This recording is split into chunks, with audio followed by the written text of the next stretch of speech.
મિત્રો, ઇતિહાસમાં અનેક પ્રકારના યુદ્ધો થયા, પણ મહાભારત જેવું તો યુદ્ધ ક્યારે પણ થયું નથી. મહાભારતના યુદ્ધ પછી કુરુક્ષેત્રનું મેદાન મૃતદેહોથી ભરાઈ ગયું હતું. એટલું જ નહીં, પરંતુ પાંડવો પણ આ વિનાશને જોઈને ત્રાસી ગયા કે રાજ્ય તો રહ્યું, પણ પ્રજા ક્યાં છે? મોટા ભાગના રાજાઓ રથી અને અતિરથી યુદ્ધભૂમિમાં વીરગતિને પ્રાપ્ત થયા. દુર્યોધન, ભીષ્મ, દ્રોણ, અભિમન્યુ, કર્ણ અને ઘટોત્કચ જેવા વીર પુરુષો પણ વીરગતિને પ્રાપ્ત થયા. યુધિષ્ઠિરના રાજતિલક સમયે ગાંધારીએ કૃષ્ણને યુદ્ધના દોષી માન્યા. તે યુદ્ધ રોકી શકે તેમ હતા, છતાં પણ તેને રોક્યું નહીં. એટલા માટે ગાંધારીએ કૃષ્ણને દ્વારિકા ડૂબવાનો અને યદુવંશના નાશનો શ્રાપ આપ્યો. મહાભારત યુદ્ધ પછી લગભગ 36 વર્ષ સુધી યાદવ કુળ દ્વારકામાં સુખથી નિવાસ કરતો હતો.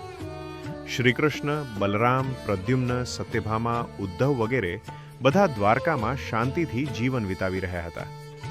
પરંતુ ગાંધારીના શ્રાપ તથા સમયના ચક્રે યદુવંશના નાશનું બીજ વાવી દીધું. ભાગવત પુરાણ પ્રમાણે દ્વારકાના યાદવો અહંકાર, મદિરા, ગર્વ અને શક્તિમાં ડૂબી ગયા હતા.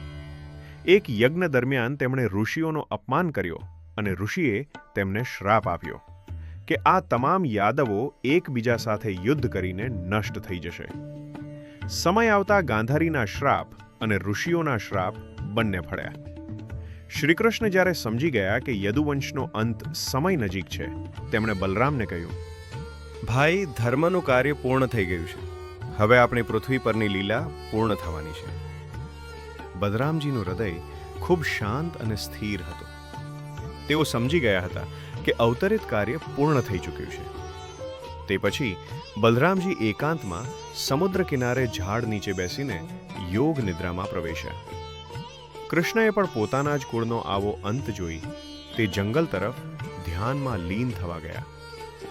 ત્યાં જ એક જરા નામના શિકારીએ ભગવાન કૃષ્ણના પગ ઉપર બાણ ચલાવ્યો, જેથી ભગવાન કૃષ્ણ પોતાના વૈકુંઠ લોક પાછા વળ્યા અને દ્વારિકા પણ સમુદ્રમાં સમાઈ ગઈ.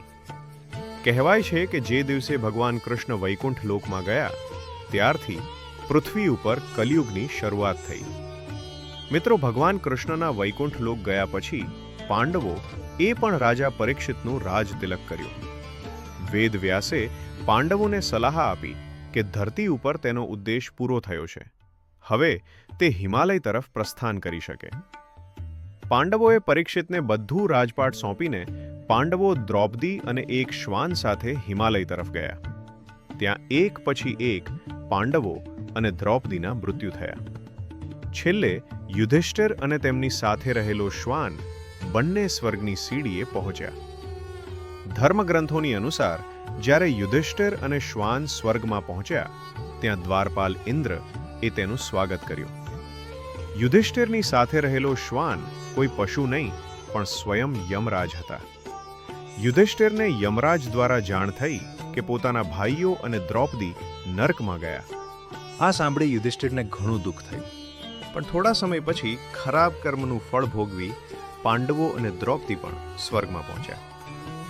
તો મિત્રો, આવી રીતે ગાંધારીના શ્રાપ દ્વારા મહાભારતનો અંત થયો. તમને વિડીયોમાં આપેલી માહિતી ગમી હોય તો આ વિડીયોને લાઇક કરો અને ચેનલને સબસ્ક્રાઇબ કરવાનું ભૂલતા નહીં. ધન્યવાદ.